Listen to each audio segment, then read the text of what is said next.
রাধে রাধে। তো আমি একবার মায়াপুরীতে গিয়েছিলাম। তো একটা মায়াপুরি তোমাদের ঘটনা শোনাই, অবশ্যই খুবই ভালো লাগবে, মজার ঘটনা। তো মায়াপুরীতে আমি ফার্স্ট টাইম গিয়েছিলাম। ফোনেতে দেখতাম মায়াপুর ইস্কন মন্দিরটা কত সুন্দর। আমি জানতাম না ওখানে রাধা কৃষ্ণ আছে, তোমার চৈতন্য মহাপ্রভু আছে। তো আমি জানতাম না।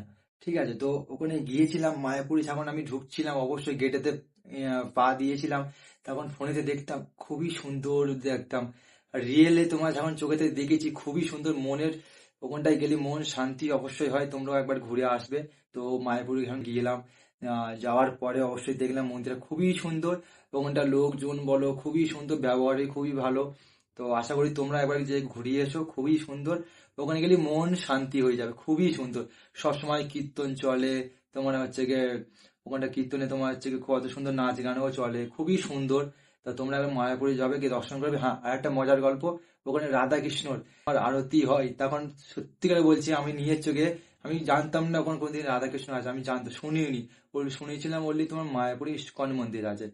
তো ওখানে তোমরা অবশ্যই যাবে, গিয়ে রাধাকৃষ্ণ দর্শন করবে। সন্ধ্যে 6টার সময় আরতি হয়, তোমরা ওই আরতিতে যাবে, খুবই সুন্দর। আমি গিয়েছিলাম, আমার মন শান্তি হয়ে গেছে। খুবই সুন্দর, এত যেন হচ্ছে গিয়ে ভগবানের স্বয়ং তোমার হচ্ছে গিয়ে যেন রাজ করছে, লীলা। আটটা সখী আছে, খুবই সুন্দর দেখতে। আমাকে এটা সত্যি বলছে, আমি একটা মিনিট পর্যন্ত আমি দাঁড়াতে পারিনি। সবাই নাচছে, আমি গিয়ে মত্তরি ফার্স্ট টাইম গিয়ে আমি নাচ শুরু করে দিয়েছি। আমার বন্ধুরা বলছে কি রে তুই নাচছিস, আমি আর থাকতে পারছি না, আমার পা স্থল থাকছে না। আমি গিয়ে সত্যি সত্যি গিয়ে নাচছিলাম। তো ওখানে কীর্তনে নাচলাম, খুবই সুন্দর দর্শন করলাম। তার ভোরবেলায় তোমার উঠে ভোর 4টের সময় উঠেছিলাম, উঠে গিয়ে গিয়ে মায়াপুর গিয়ে ভোর 4টের সময় আরতি ছিল, ওটাকে দর্শন করলাম। আরতি দর্শন করে তোমার প্রণাম টনাম করে ভোরের বেলা এখন খুবই সুন্দর, পুরো মন শান্তির জায়গা, খুবই সুন্দর। তুমি বাড়িতে একটা থাকবে আর তুমি মায়াপুরে মন্দিরে গিয়ে একটা আগে ঘুরে আসবে। আমরা ছিলাম 3 দিন। তো 3 দিনে এত সুন্দর যে অপূর্ব লেগেছিল।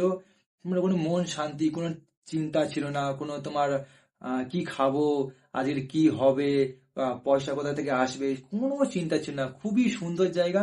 তো আশা করি তোমরা গিয়ে মায়াপুরতে ঘুরে এসো। ঠিক আছে, আমি তো ঘুরে এসেছিলাম, খুবই সুন্দর জায়গা, আমার মায়াপুরে খুবই ভালো লেগেছে।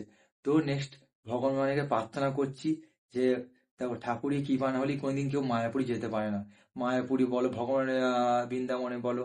ঠিক আছে, তো আমি ভগবানের প্রার্থনা করছি আর একবার, যেহেতু ভগবান আমরা রাধা রানী ডাকে, রাধা রানী আমি খুবই ভক্ত, রাধা রানী মা ভাবি। ঠিক আছে, তো রাধা রানীকে আমি প্রার্থনা করছি, যেহেতু আমাকে রাধা রানী যেহেতু ডাকে, তা আমি অবশ্যই যেতে পারবো। আমি অবশ্যই চেষ্টা করছি আর রাধা রানীকে